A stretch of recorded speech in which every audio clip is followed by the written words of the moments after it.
Bom dia! Começando o Minuto do Musa aqui, a gente dá a volta ao mundo. Vamos começar pelo país onde chove dólar. Nos Estados Unidos, depois do pacote de 1,9 trilhão de dólares, amanhã eles devem anunciar um pacote de 3 trilhões, voltado grande parte para infraestrutura. Claro que isso aumenta o déficit fiscal dos Estados Unidos, mas em contrapartida eles estão prevendo um aumento de impostos para empresas de 21% para 28%, como os democratas pregaram desde a sua campanha presidencial, tá? Bom, com isso, o título de 10 anos dos Estados Unidos, que tinha caído nos últimos dias, voltou a romper máxima e fechou a 1,71.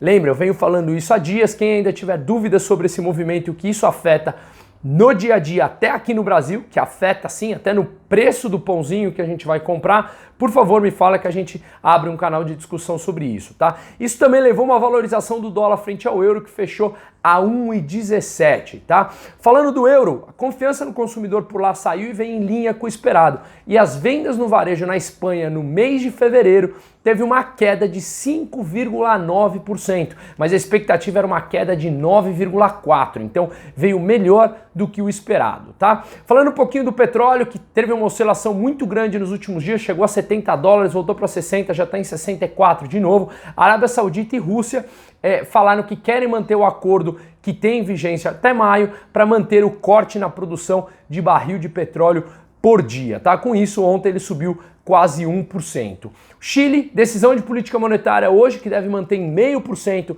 a taxa de juros por lá. E aqui no Brasil a gente tem dois dados importantes. O IGPM, que deve ter a maior taxa nos últimos 20 anos, 3% mais ou menos é o que é esperado para esse dado que saiu hoje às 8 da manhã. Lembrando que no mês passado veio 2,53, tá? E tem também o dado do CAGED, que vai divulgar abertura de vagas no mercado privado aqui no Brasil, que deve ser mais ou menos 260 mil vagas, tá bom? E ontem a gente teve uma troca de cadeiras dos ministros, 6 ministros que saíram.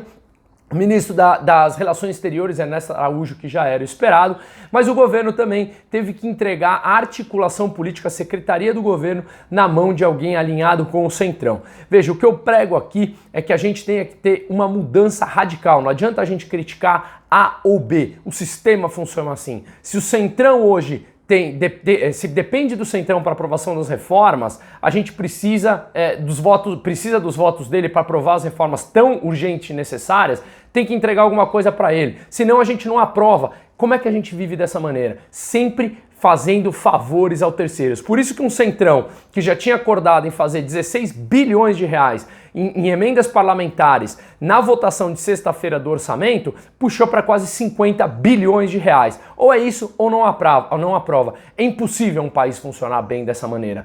Por isso eu defendo uma escola econômica, eu como economista defendo uma escola econômica, que quem quiser conversar sobre isso, me chama, comenta, por favor, porque tem que mudar o sistema como um todo. Enquanto a gente estiver na mão de A ou de B, a gente não consegue andar em direção ao verdadeiro caminho do desenvolvimento, porque sempre está dotado por interesses pessoais lá no meio, ou falando aqui no Brasil, lá em Brasília. Então é muito triste isso, e até o Tribunal de Contas da União agora está querendo analisar se houveram pedaladas durante a votação do orçamento. Claro, estavam esperando 16 bi em emendas, aprovaram mais de 50 bi. Tem que cortar os gastos obrigatórios, porque o orçamento é inexequível nesse sentido.